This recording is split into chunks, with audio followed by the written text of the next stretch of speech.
Não está aparecendo a imagem aqui. Está aparecendo ali em cima. Pronto. Pronto, agora sim. Bom dia a todos, bom dia a todas. Espero que a gente consiga, com essa nossa modalidade virtual, prosseguir o programa. É uma coisa muito chata para mim ter que fazer isso, mas essa pandemia sem prazo para acabar gera uma dúvida, suspender as aulas até quando? Então, me parece que a única forma realmente de prosseguirmos sem maiores prejuízos para vocês é essa técnica das aulas à distância. Eu já dei muitas vezes aulas à distância em cursos preparatórios, em pós-graduações, e eu sempre dizia que isso é muito chato, porque não tem o convívio com os alunos e não tem também a chance da gente trocar ideia e ouvi-los. Mas, infelizmente, me parece que essa é a única solução, tá certo? No momento de crise, temos que trabalhar com os recursos que a tecnologia nos fornece. Eu vou aproveitar, enquanto os senhores tiverem alguma pergunta para fazer, os senhores mandem aí por escrito e eu vou tentar responder no decorrer da nossa conversa, da nossa aula, tá certo? E se eu não conseguir responder no decorrer da aula, eu tento, ao final, responder o que for necessário. Então, vamos dar o início ao tema da matéria de hoje. Nós vamos trabalhar agora, prosseguir com as obrigações complexas quanto ao objeto.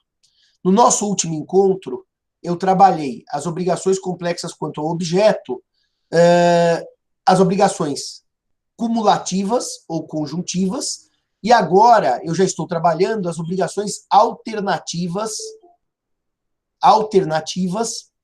ou disjuntivas.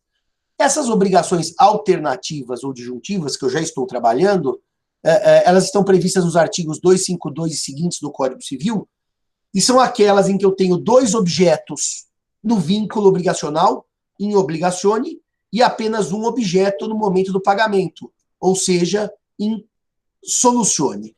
Nesse sentido, nós temos que analisar o que ocorre se houver a perda do objeto na obrigação alternativa. Na última aula presencial, nós analisamos a escolha, artigo 252. E a partir de agora, nós vamos analisar, então, a perda do objeto na obrigação alternativa. Eu fiz um resumo, e eu vou ter que seguir aqui pelo celular, para evitar algum tipo de equívoco na hora da aula, porque isso aqui já está confuso ser por internet, então vou deixar meu celular apoiado aqui, para não ter problema com o roteiro. Eu vou trabalhar a perda do objeto de duas maneiras. Primeiro, a perda de apenas uma prestação. Então vamos anotar em algarismos romanos. Perda de uma prestação. E na sequência, em algarismos romanos número 2, perda de todas as prestações. Então, primeiro, perda de uma prestação. Depois, perda de todas as prestações. Nós vamos separar sempre a ideia de culpa ou não do devedor e escolha ou não do devedor. Vão ser esses os critérios. Então, número 1, algarismos romanos, perda de uma prestação. Perda de uma prestação. Letra A, escolha do devedor. Letra A, escolha do devedor. Artigo 253 do Código Civil. 253 do Código Civil. Se o devedor tem o direito de escolha, eventualmente, perder uma prestação com culpa do devedor ou perder uma prestação sem culpa do devedor, isso passa a ser irrelevante, porque é dele a escolha. Eu dou um exemplo. O devedor tem que entregar o cavalo ou a vaca. O devedor escolhe, faz um churrasco, mata a vaca. Se é dele a escolha, ele entrega o cavalo. Assim como se cair um raio e matar o cavalo, ele entrega a vaca. Portanto, se a escolha do devedor, na letra A, escolha do devedor, artigo 253, anotem, é irrelevante a culpa do devedor. É irrelevante a culpa do devedor, pois é dele a escolha. Pois é dele a escolha.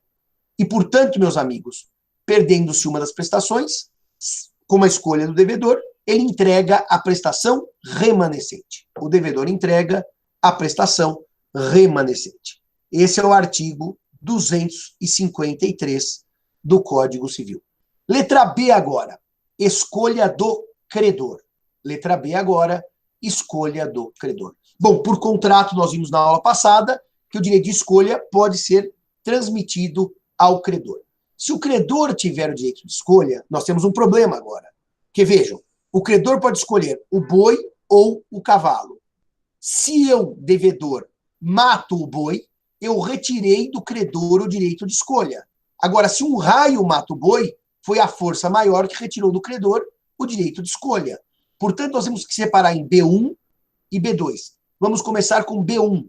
B1 é sem culpa do devedor. E no sem culpa do devedor é o mesmo artigo 253. Se o devedor deve o boi ou o cavalo, cai o raio e mata o boi, ele tirou o direito de escolha do credor? Sim, o direito sumiu. Mas quem tirou a escolha foi a força maior, foi o raio. O devedor não tem culpa.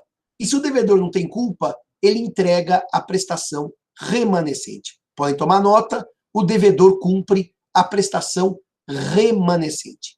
O credor pode exigir perdas e danos? Não, porque quem tirou a escolha foi a força maior. Foi o raio.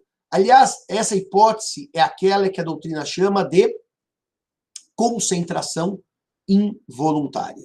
Se os senhores estiverem ouvindo aí, estiver dando tudo certo, escreva no chat, está tudo ok, só para eu acompanhando que vocês estão me ouvindo bem e estão enxergando a nossa imagem. Dito isto, tá tudo ok? Obrigado, meninos. Obrigado. Tudo ok, ótimo. Dito isto, na letra B2, agora, vocês anotem aí, escolha do credor, já está anotado, com culpa do devedor. O devedor vai e resolve fazer um churrasco e mata o boi. Sobra o cavalo. Nessa hipótese, o devedor tira do credor a escolha. E se o devedor tira do credor a escolha, a lei devolve ao credor a escolha. E como é que o credor vai ter essa escolha? Ele pode escolher a prestação remanescente, a que sobrou. Eu estou aqui com o Marcelo Cairala, ele vai acompanhando os artigos e vai depois fazer a leitura para a gente, tá bom, Marcelo? Ele pode escolher o credor a prestação que sobrou ou o equivalente da prestação remanescente. Claro que se eu fiz churrasco do boi, o credor não pode escolher o próprio boi, porque o boi morreu, mas ele pode escolher o valor do boi, sempre acrescido das perdas e danos. Ou seja, essa hipótese, que é do artigo 255, primeira parte, eu tinha memorizado isso tudo, mas dando aula sentado eu já não consigo nem memorizar direito as coisas, porque isso aqui é antinatural. Então vamos voltar.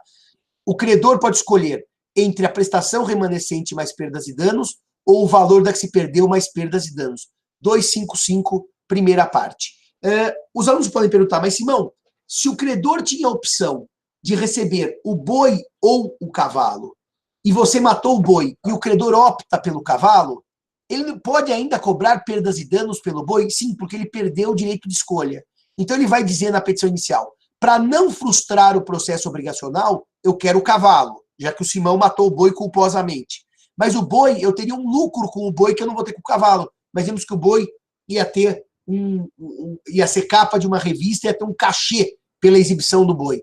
Então eu cobrarei, eu entregarei o cavalo mais o cachê perdido pelo boi. Esse é o 255, primeira parte. Então, Marcelo, faz um favor. Será que aqui vai pegar o som? O Marcelo vai ler para vocês. Se vocês estiverem ouvindo o som, só dá um ok para mim. Fala o 255, primeira parte. Quando a escolha couber ao credor e uma das prestações tornar-se impossível por culpa do devedor, o credor terá direito de exigir a prestação subsistente ou o valor da outra, com perdas e danos. Ou seja, a lei mantém o direito de escolha pela prestação remanescente ou pelas perdas e danos. Então, com isso, nós trabalhamos a perda de uma prestação. Vamos agora, lancem número 2 em algarismos romanos, perda de todas as prestações. Perda de todas as prestações. Letra A, sem culpa do devedor.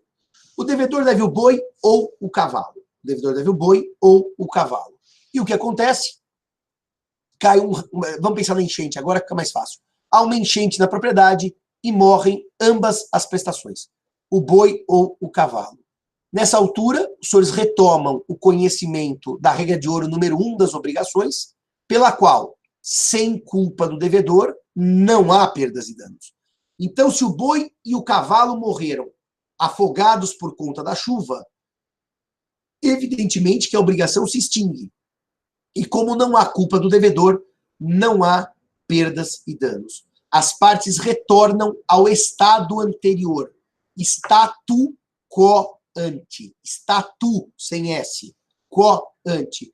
E, portanto, o que nós teremos aqui é uma situação que vocês vão me perguntar, mas Simão, se o devedor já pagou, se o credor já pagou pelo boi ou pelo cavalo, o devedor devolve o dinheiro? Claro, o devedor devolve o dinheiro, que as partes voltam ao estado anterior. É o artigo 256. A obrigação é literalmente apagada, desaparece, como se nunca tivesse existido. Marcelo, por gentileza, o artigo 256 do Código Civil.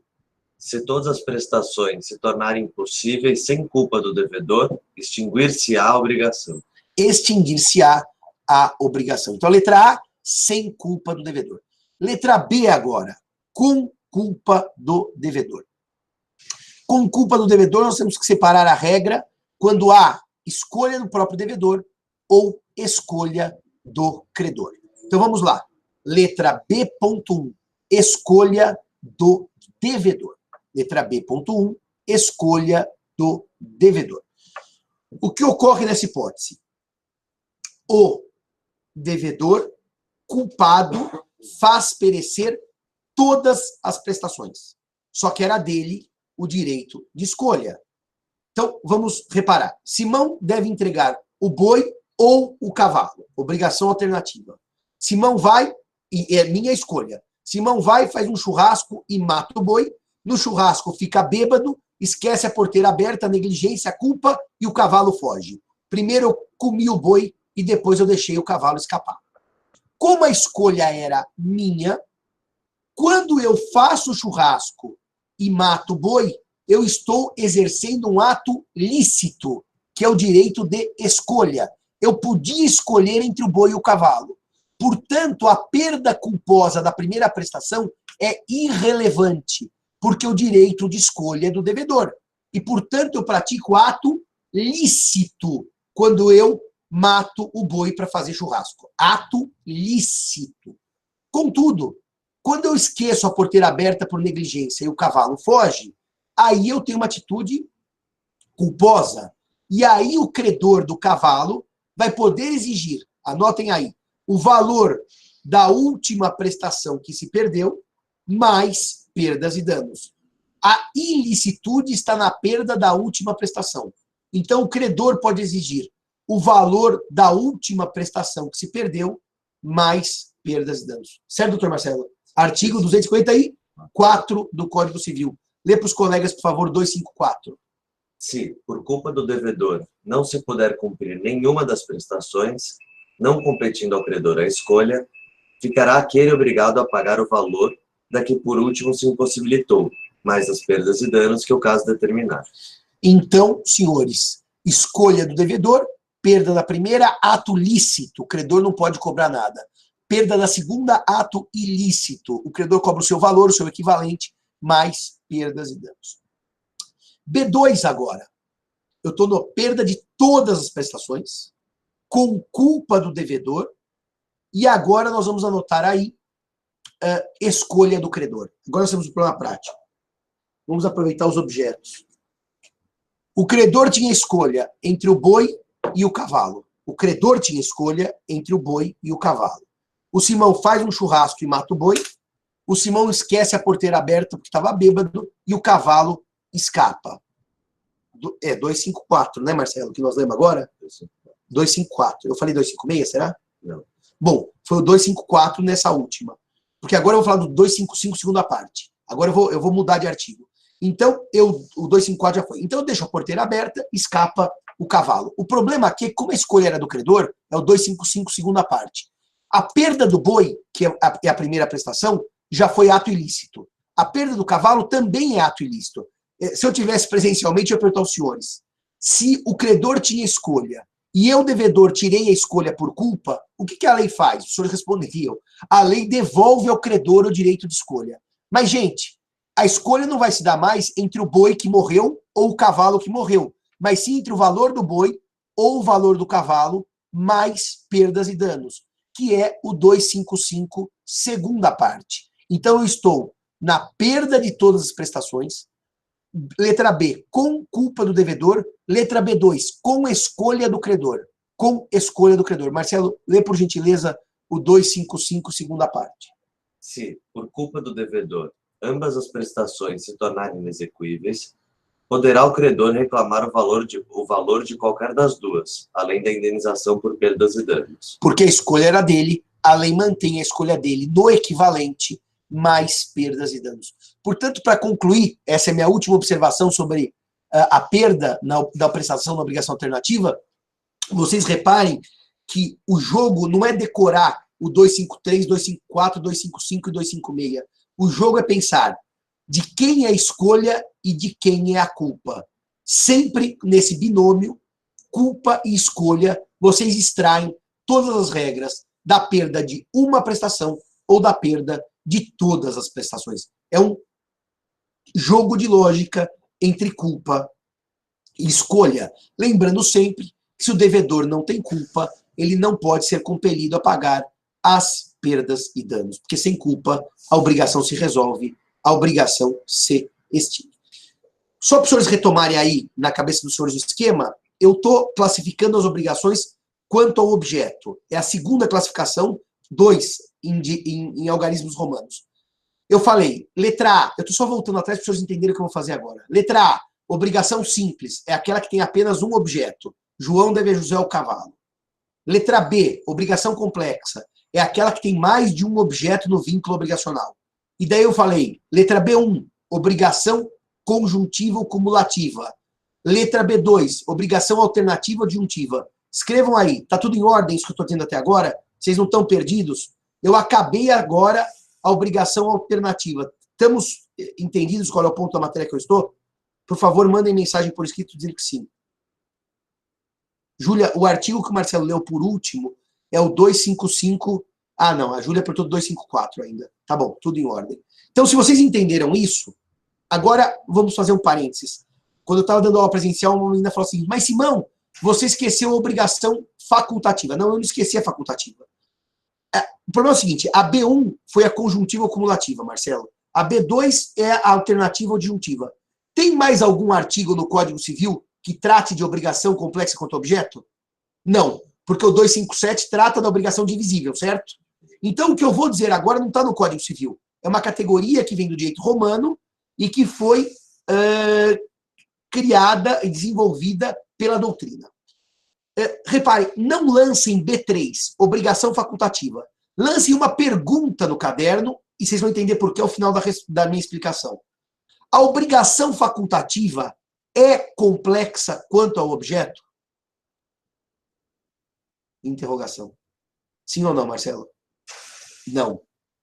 Você quer arriscar o que é obrigação alternativa? Já que só temos nós dois para dialogar, até um dos dois pegar coronavírus tem que ficar em casa? A facultativa. Você quer colaborar? Ela é difícil. É melhor o professor Simão explicar diretamente aos alunos. Bom, então vamos explicar aos alunos. A obrigação facultativa, ela nasce da autonomia privada, de um ato de vontade. E eu posso criar uma obrigação que é a seguinte. Simão deve a Marcelo o boi. Simão deve a Marcelo o boi. Mas, no momento da entrega, no momento do pagamento, no momento da solução, Simão pode entregar o boi ou o cavalo. Simão, isso é obrigação alternativa. Não, isso não é obrigação alternativa. Na alternativa, Simão deve boi ou cavalo. Na facultativa, Simão deve boi, mas no pagamento pode entregar cavalo. Pergunto, quantas prestações eu tenho no vínculo obrigacional? Lembra-se da lousa da aula passada? In obligazione. Escreve aí, Marcelo, depois no papel. O Marcelo vai escrever aqui atrás do envelope. In obligazione e depois escreve in facultate solutiones. In obligazione, eu só devo o boi. Mas na hora do cumprimento, eu posso entregar o cavalo. No fundo, a obrigação facultativa é simples, porque eu só devo o boi. Mas no momento do pagamento, eu posso entregar o cavalo. Então, in facultate solutiones, com T, solutiones. Então, in obligazione se deve o boi. Mas in facultate solutiones, no momento do pagamento, eu posso entregar o cavalo. o minuto da atenção dos senhores.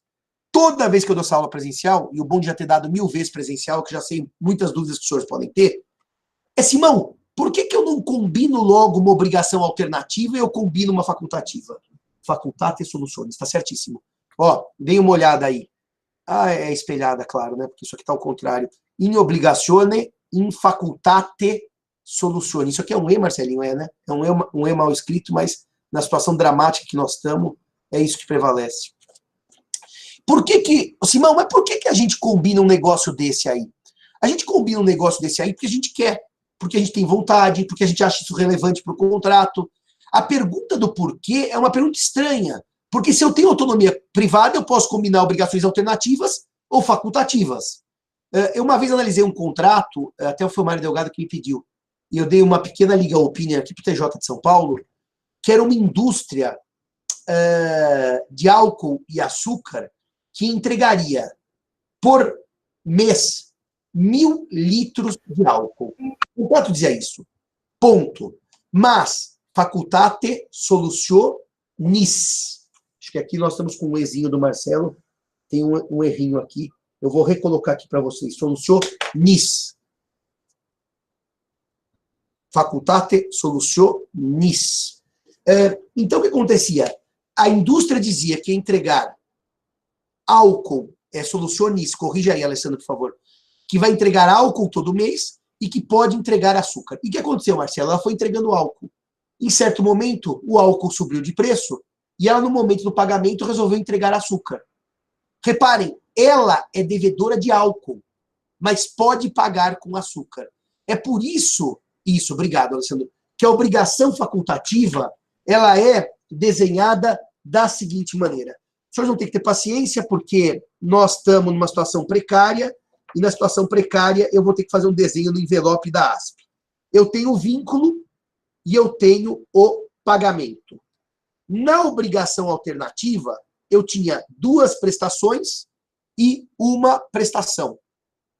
Isso aqui ser espelhado não tem jeito de não ser espelhado, né, Marcelo? Isso aqui a tecnologia não permite, que nem o Da Vinci fazer com o Salvatore Mundi, aquelas coisas nós não temos, né? O Da Vinci conseguia não espelhar. Bom, no vínculo nós temos 2 prestações e no pagamento nós temos apenas uma prestação.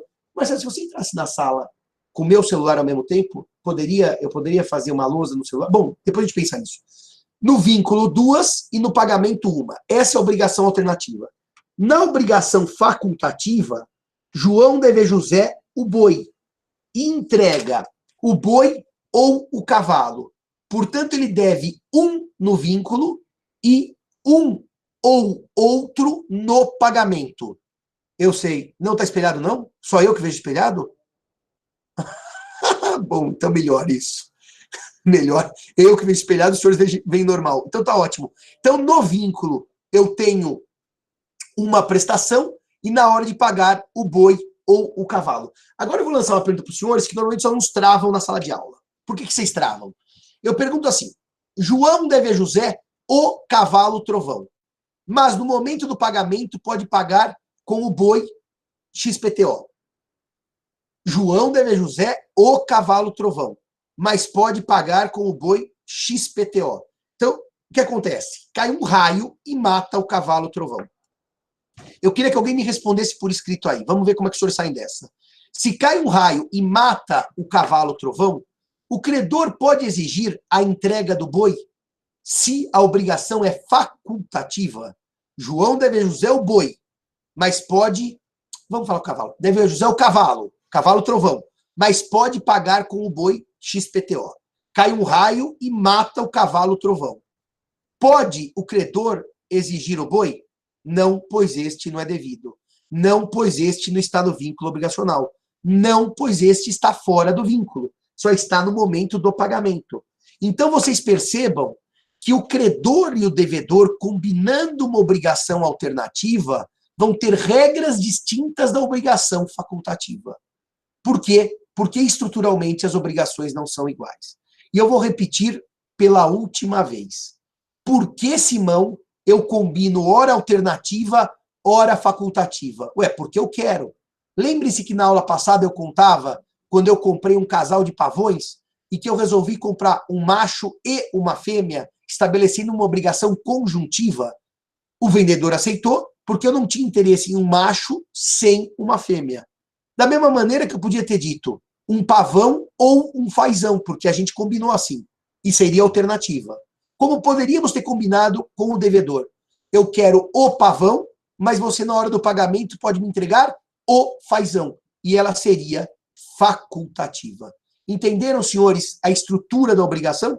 A obrigação facultativa, portanto, anotem aí, é uma falsa complexa. Ela tem aparência de ser complexa. Você sabe, Marcelo, que até agora que a gente pode fazer uns desenhos, eu vou pegar aqui uma folha sulfite e vou fazer alguns desenhos, vai ficar melhor do que usar o flipchart para não precisar ficar de pé. Bom, dito isto, a obrigação facultativa é uma falsa complexa. Ela é uma obrigação simples, na verdade. Então, reparem um detalhe. Se João deve José o cavalo trovão, mas pode pagar com o boi XPTO, a hora que João entrega o cavalo trovão, a obrigação que era simples se extinguiu por adimplemento. E se no momento do pagamento o devedor escolhe entregar o boi XPTO, a obrigação se extingue também por força de adimplemento. Portanto, não vale aquela ideia de que o devedor não... No fundo, eu falo uma frase aqui para vocês que eu queria que vocês nem anotassem isso para não ter um erro teórico grave. No fundo, Marcelo, o que faz a obrigação alternativa é dizer, você deve o cavalo trovão, mas você pode cumprir entregando o boi, XPTO. No fundo, o credor aceita uma dação em pagamento antecipada. Ele diz, eu pré-aceito uma prestação que não é devida. O credor pré-aceita uma prestação que não existe no vínculo obrigacional. Então, no fundo, é incorreto anotar isso, mas é como se fosse uma autorização antecipada para uma dação em pagamento. Na obrigação alternativa, não. Eu devo boi ou cavalo. Eu já devo 2 objetos. Já temos 2 no vínculo. Senhores e senhoras, fechado isso, compreendido isso, posso dar por encerrado o tema das obrigações complexas quanto ao objeto? Escrevam aí, ok, entendemos, não temos dúvida, e eu já prossigo.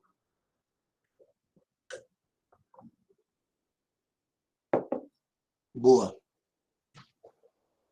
Nós temos, nesse momento, online, 122 pessoas. Portanto, a adesão foi bastante alta.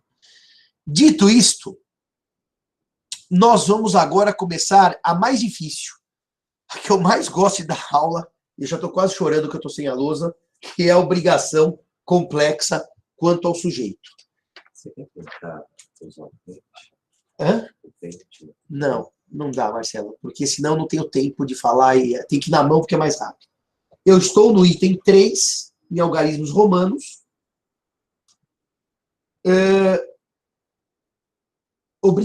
A classificação quanto ao número de sujeitos. Quanto ao número de sujeitos. É a terceira e última classificação. Quanto ao número de sujeitos. Letra A. Obrigação simples. Letra A. Obrigação simples. É aquela em que há apenas um credor e apenas um devedor. Melina, só um parênteses. Letra A. Obrigação simples. Tem um credor e um devedor. Não anotem nada. A Melina pergunta... quer dizer que na obrigação facultativa o credor nunca pode reclamar a prestação facultativa? Não, não é direito do credor, porque é o devedor que escolhe pagá-la. Correto, Melina. E a Gabriela pergunta, na obrigação facultativa tem apenas uma prestação dos dois lados? Então, só para te mostrar o desenho, é esse aqui, ó. No vínculo, uma prestação e no pagamento, uma ou outra prestação. Ou seja, um ou um. Então, no fundo, do lado de lá, tem duas, mas não duas que se somam, porque é uma ou é outra. Dito isto, vamos agora trabalhar a letra B, que são as obrigações complexas quanto aos sujeitos. E na letra B, nós temos uma subdivisão em 3 partes. B1, obrigação divisível. B2, obrigação indivisível. E B3, obrigação solidária. É isto aqui, ó. B1, obrigação divisível. B2, obrigação indivisível. E B3, obrigação solidária. É melhor escrever com azul, acho, né? Essas são as complexas quanto ao objeto. As obrigações complexas quanto ao objeto, eu vou dar os artigos de cada uma delas, para os senhores terem isso anotado. A divisível está no artigo 257. Lucas, a obrigação alternativa pode ser sanada como bem paga com as duas prestações ou só com uma mesma? Não. Se fosse as duas, seria conjuntiva. José deve a João o boi e o cavalo. Para ser alternativa, tem que ser o boi ou o cavalo. Se entregar as duas, ela não é alternativa. Então, B1, obrigação divisível, artigo 257. B2, obrigação indivisível, artigos 258 a 263. Depois, obrigação solidária, artigos 264 a 285. Eu quero só mandar um beijo para uma amiga que não assistiria minha aula normalmente, porque não é aluna, já é juíza, a doutora Daniela, que está aí em casa vendo a minha aula nesse momento. Um beijo, Dani, e já saudoso do nosso podcast. Dito isto, aliás, eu podia até fazer isso aqui, né, Marcelo? Mostrando na câmera para o meu celular, para não ficar escrevendo. Dito isto, eu vou fazer um raciocínio antes de desenvolver o tema B1, B2 e B3. Antes de começar o tema, eu tenho uma pergunta para fazer aos senhores. É uma pergunta que normalmente na sala de aula os alunos erram. Eu vou dar um exemplo. Duas pessoas vão até o banco, pedem emprestada a quantia de R$1.000 e pedem emprestada a quantia de R$1.000. E o banco empresta R$1.000 para esses dois devedores. O exemplo não tem mais nenhuma informação, só essa que eu passei agora. Com essa informação, eu vou lhes perguntar. Os devedores não pagam. O credor resolve cobrar os dois devedores. E quando o credor resolve cobrar os dois devedores, a pergunta que surge, e eu gostaria que os senhores pusessem por escrito aí, quem puder, é a seguinte. O credor poderá cobrar. Eu só vou dar a alternativa A e B. Tá ruim o som, meninos? Vocês não estão me ouvindo mais? Não, Henrique, eu vou te falar que tá um pouco ruim. Tá atrasado o vídeo. Você acha que eu devo recomeçar a sair e reentrar? Acho que é uma boa. Já melhorou, meninos? O som voltou? Então, eu vou dar um exemplo. Quando der problema, os senhores escrevam de imediato que eu repito, tá certo? Obrigado. Obrigado. Já tá normal. Então, vamos lá. Os dois devedores vão ao banco, pegam emprestada a quantia de R$1.000 e não pagam. O banco pode, alternativa A, cobrar 1.000 de cada um deles ou apenas 500 de cada um. Só lancem aí no escrito A, 1.000 de cada um deles ou B, apenas 500 de cada um. Eu vou esperar pelo menos umas 10 respostas. A, B, A, B, B, A, B. O quórum está bem de qualquer uma das duas, não. Ana, qualquer uma das duas responde pelo todo, não? Esse é um problema, Guilherme, que eu tenho que explicar para vocês que ele é curioso. Porque o direito brasileiro segue uma regra romana e antiquíssima e que nunca mudou desde o direito romano por todo o sistema brasileiro. Ordenações do reino, manuelinas, afoncinas, manuelinas e filipinas, Código Civil de 16 e Código 2002. Agora o Mike põe, se for solidária, pode cobrar 1.000 de cada um. Mas então, eu não disse que é solidária. Essa sua resposta é que normalmente eu adoro quando o aluno dá na sala de aula. Eu só disse que João e José devem R$1.000 para o banco. E se João e José devem R$1.000 para o banco, cada um deve 500. Por quê, senhores? Porque vai vir agora, não é para anotar nesse momento, a terceira regra de ouro das obrigações. E sabem qual é a terceira regra de ouro das obrigações? Que a solidariedade não se presume. A solidariedade não se presume. Ela vem da lei ou da vontade das partes. E se ela vem da lei ou da vontade das partes, eu disse que João e José devem R$1.000, não disse solidariamente. Logo, a obrigação é divisível. Então, eu queria que vocês anotassem no caderno raciocínio lógico das obrigações complexas quanto aos sujeitos. Raciocínio lógico das obrigações complexas quanto ao sujeito. O raciocínio se dá em duas etapas. Primeira, etapa é a seguinte: verificar se o objeto é divisível ou indivisível. Verificar se o objeto é divisível ou indivisível. Se o objeto for divisível, a obrigação será divisível. E vocês aplicam exclusivamente o artigo 257 do Código Civil. 257 do Código Civil. Se o objeto for indivisível, a obrigação será indivisível. E os senhores aplicam os artigos 258 a 263 do Código Civil. Acabou a primeira parte do raciocínio? Acabou, Simão. Eu identifiquei objeto divisível, obrigação divisível. Objeto indivisível, obrigação indivisível. Vamos agora para a segunda parte do objeto. Tá ótima a imagem, Henrique? Henrique, eu acho que você, como estagiário padrão, devia assistir o curso presencial, com o risco do coronavírus. Você e o Cairala vão ser as vítimas do coronavírus. Mas, daí vamos para a segunda etapa do raciocínio. A segunda etapa do raciocínio é a seguinte: a lei ou o contrato criam solidariedade no caso concreto? Essa é a segunda etapa do raciocínio. Lance a pergunta: a lei ou o contrato criam solidariedade no caso concreto? Se a resposta for sim, vocês esqueçam os artigos anteriores e apliquem os artigos 264 a 285 do Código Civil. Se a resposta for positiva, os senhores aplicam os artigos 264 a 285 do Código Civil. Agora, sumiu o chat, já voltou. Agora, se a obrigação for... Sim, eu vou repetir. Se vocês, a lei ou o contrato criam solidariedade no caso concreto, se a resposta for sim, criam, apliquem os artigos 264 a 285 do Código Civil. Se a resposta for não, nem a lei cria, nem o contrato cria, mantenham a categoria da divisibilidade ou da indivisibilidade, a depender do tipo de objeto. É por isso que eu não entendo o professor de obrigações que nessa hora dá a obrigação solidária como a primeira. A solidariedade não se presume, ela nasce da lei ou da vontade das partes. Portanto, ela não é regra no sistema brasileiro. Aliás, Marcelo, depois a gente pode procurar ali, já que eu estou no escritório, dá para tirar aquele... pega ali o projeto de Código Civil que está escondido ali naquela porta ali embaixo. No projeto de Código Civil, isso mesmo, os artigos estão certinhos.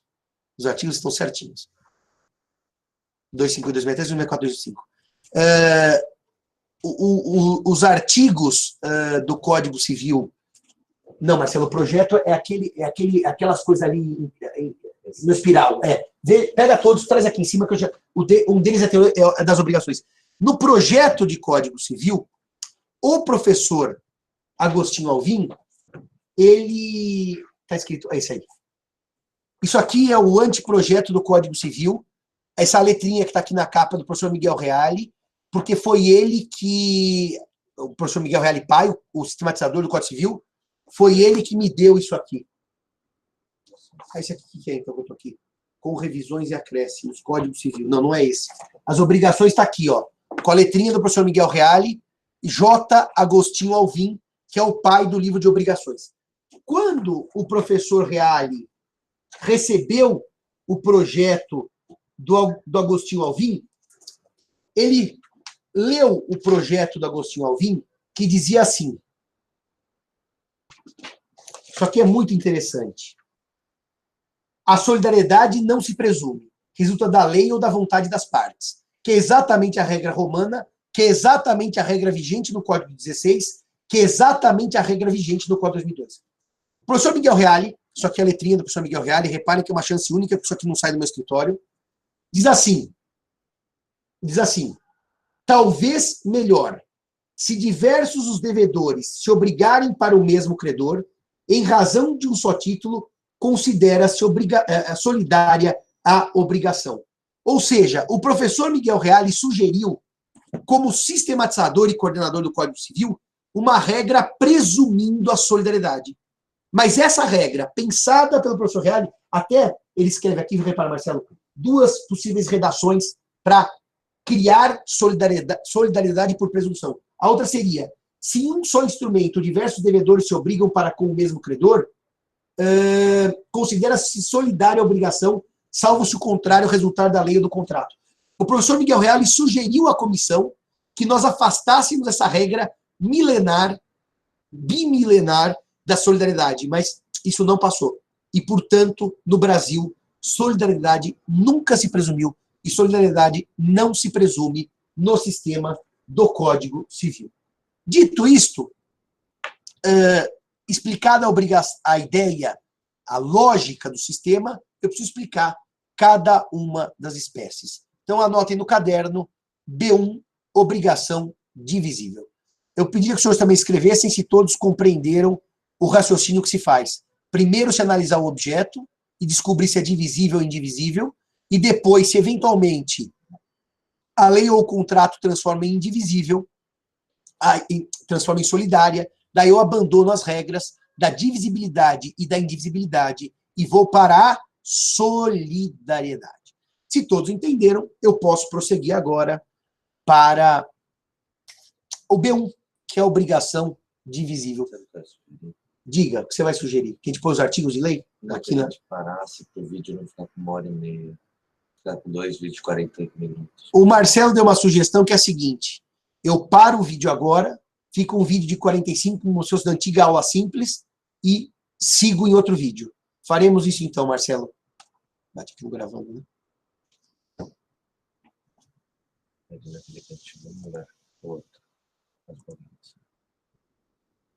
Interromper a gravação.